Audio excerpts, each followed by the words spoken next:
코로나19 확진자 수가 증가세를 보이고 있습니다. 전북도 방역당국은 각종 모임과 회식을 자제해달라고 당부했습니다.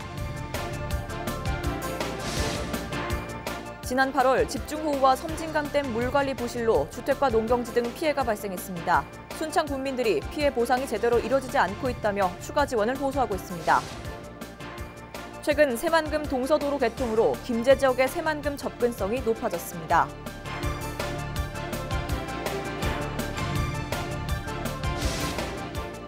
높은 이자를 주겠다며 1,500억 원대 투자금을 가로챈 대부업체 대표에게 중형이 선고됐습니다.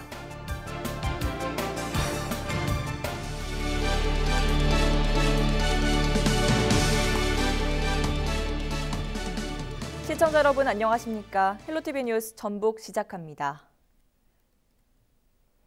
27일 오후 3시 기준 전북적 코로나19 누적 확진자는 297명으로 늘었습니다.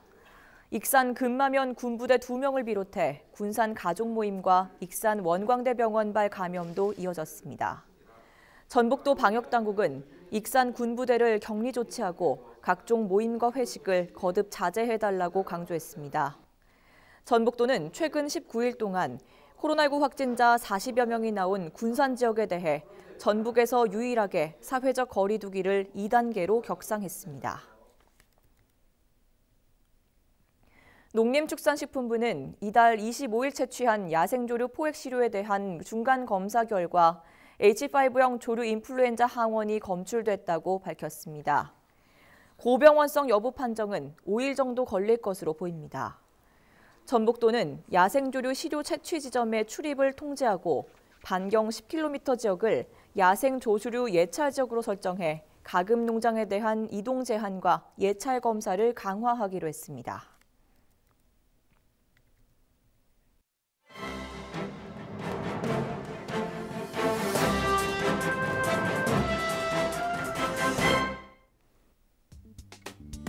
신문브리핑 전북일보 기사입니다. 2단계 새만금 기본계획 수립이 본격화되면서 새만금 국제공항을 조기에 개항해야 한다는 주장에 힘이 실리고 있다는 분석인데요.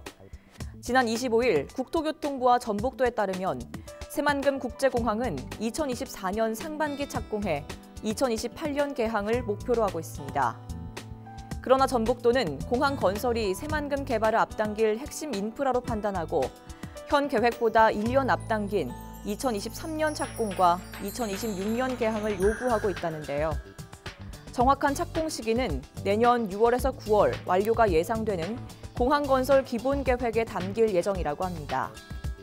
이 때문에 기본계획 수립을 앞당겨 착공과 개항 시기를 서둘러야 한다는 목소리가 높다고 하는데요.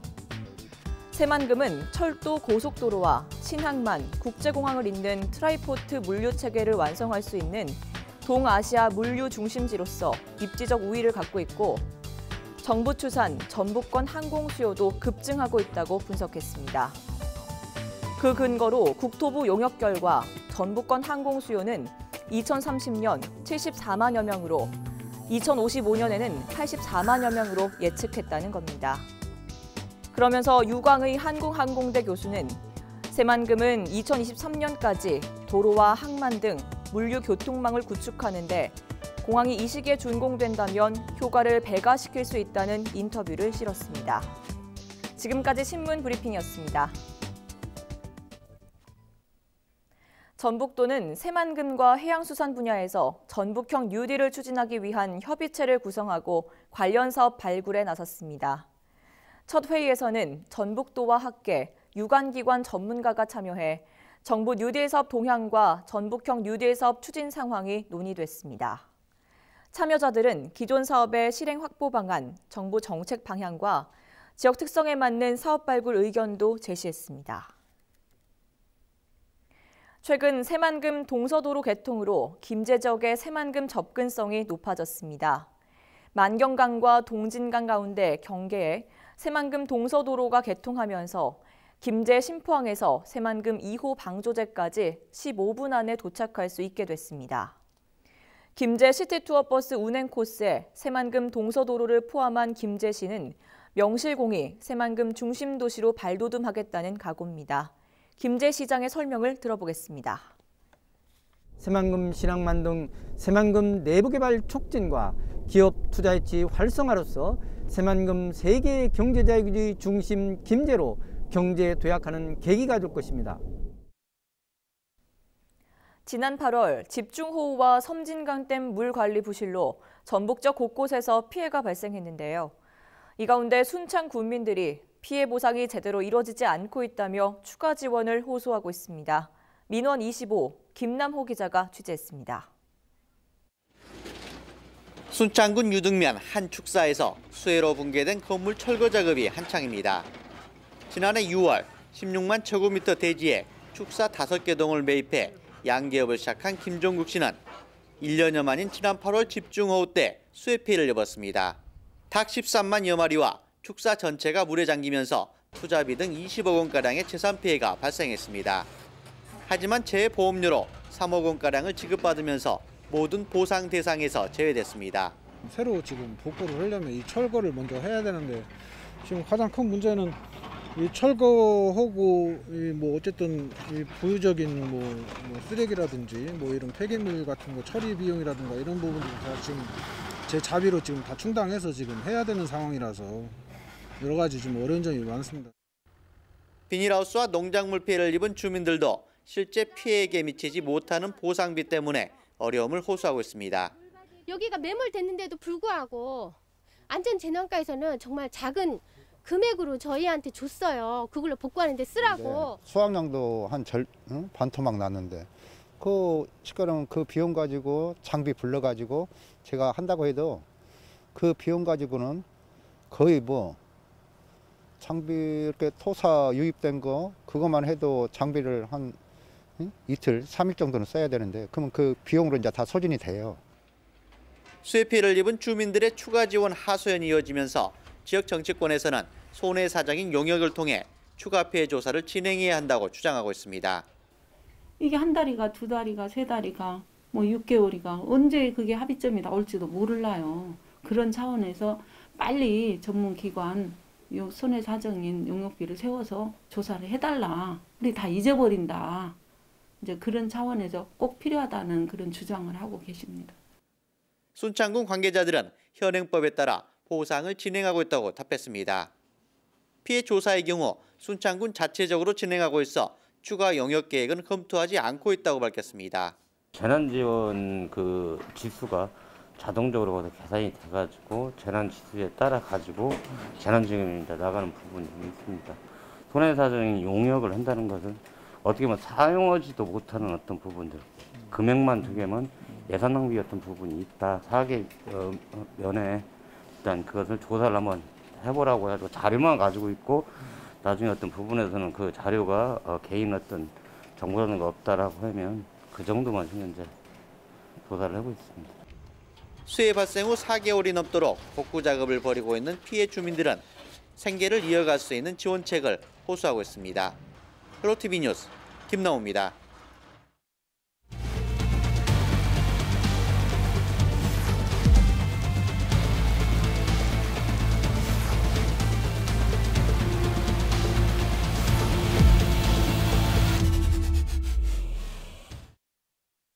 지역이 성장하고 발전하기 위해선 청년들의 역할이 무엇보다 중요하죠.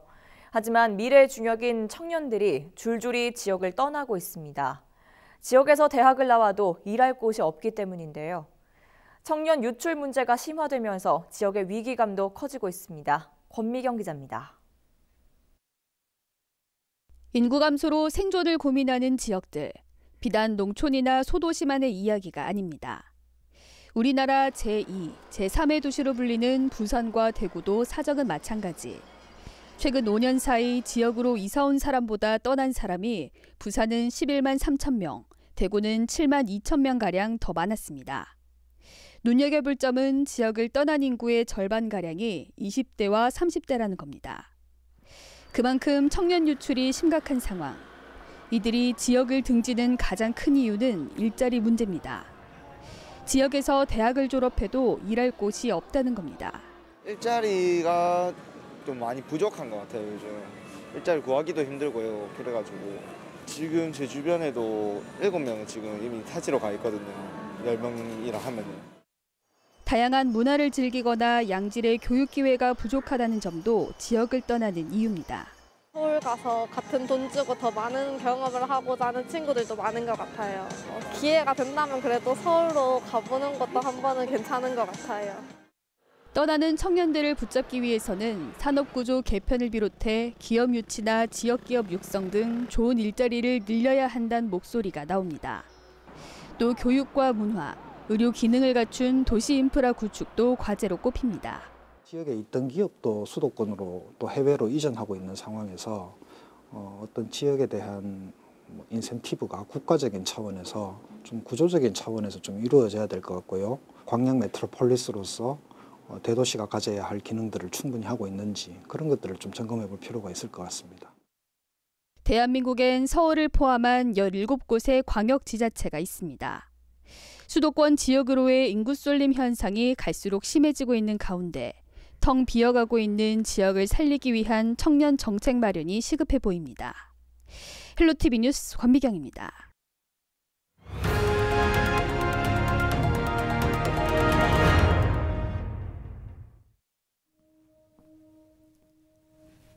야성미 넘치는 자칭 의리의 남자, 배우 김보성. 그가 삭발한 이유를 아십니까? 김보성 씨의 아내도 남편을 따라 3년이나 길렀던 머리를 짧게 잘랐다고 합니다. 배우 김민정도 어느 날 갑자기 쇼커트 헤어로 나타나 화제를 모았죠. 이들이 애써 기른 머리를 짧게 자른 데는 공통의 이유가 있습니다. 바로 소아암 환자들을 위한 가발을 만드는 데 써달라고 기부한 겁니다. 항암 치료를 받으면서 머리카락이 심하게 빠지는 아이들을 위한 거죠. 항균 처리가 된 100% 인모 가발은 수백만 원이나 하기 때문에 가뜩이나 치료비로 어려운 가족들의 부담이 큰데요. 아이들을 위해 머리카락을 나누자는 운동이 벌어지고 있습니다. 어머나, 어린 암 환자들을 위한 머리카락 나눔이란 뜻입니다. 임관 후 4년 동안 소중하게 길러온 45cm를 기부한 해군 대위. 암 투병 중이신 부모님을 간호하면서 같은 병실에 있던 소아 뇌종양 환자를 보고 머리카락을 자르기로 했다는 육군 39사단 중사도 있습니다.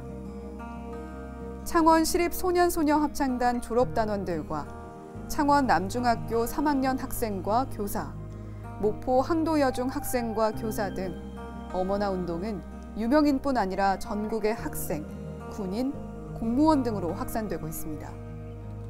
매년 1,600여 명이나 발생하는 소아암 환자들을 위해 많은 이들이 머리카락 나눔, 어머나 운동에 동참하고 있습니다. 머리는 짧게, 나누는 마음은 길게. 초겨울의 문턱에 다가서는 요즘, 나눔의 물결이 전국의 소아암 환자들의 마음을 훈훈하게 녹이길 기대해봅니다. 헬로티비 브리핑이었습니다. 남원시가 교룡산성의 국가지정문화재 사적 지정을 추진합니다. 남원시는 그동안 발굴 조사와 정비 사업을 추진한 결과 교룡산성 북문지는 조선시대 문지로 확인됐고 그 아래에서는 통일신라 시대로 추정되는 문지도 확인했다고 밝혔습니다. 남원시는 교룡산성 조사 성과를 바탕으로 역사적, 학술적 가치를 재조명하고 문화재적 가치를 인정받겠다는 방침입니다. 그래서 교룡산성의 특징이라고 하는 것이 조선시대라든지 여기에 국한되는 것은 아니고 시대적으로 더 이전 시기까지 올라가서 역사성이 확인된 그런 성과가 있었습니다. 높은 이자를 주겠다며 1,500억 원대 투자금을 가로챈 대부업체 대표에게 중형이 선고됐습니다. 전주지법은 27일 특정경제범죄 가중처벌법상 사기 등 혐의로 기소된 47살 A씨에 대해 징역 17년을 선고하고 1,395억 원의 추징금을 명령했습니다. 재판부는 피고인이 전주 지역 시장 상인과 자영업자들을 절망에 빠뜨렸고 이번 범행이 지난 2018년 이후 재범인 점을 고려해 형을 정했다고 밝혔습니다. A씨는 돈을 빌려주면 높은 이자를 주겠다며 피해자 16명을 속여 1,395억 원을 가로챈 혐의로 기소됐습니다. 이상으로 헬로티비 뉴스를 모두 마치겠습니다. 시청해주신 여러분 고맙습니다.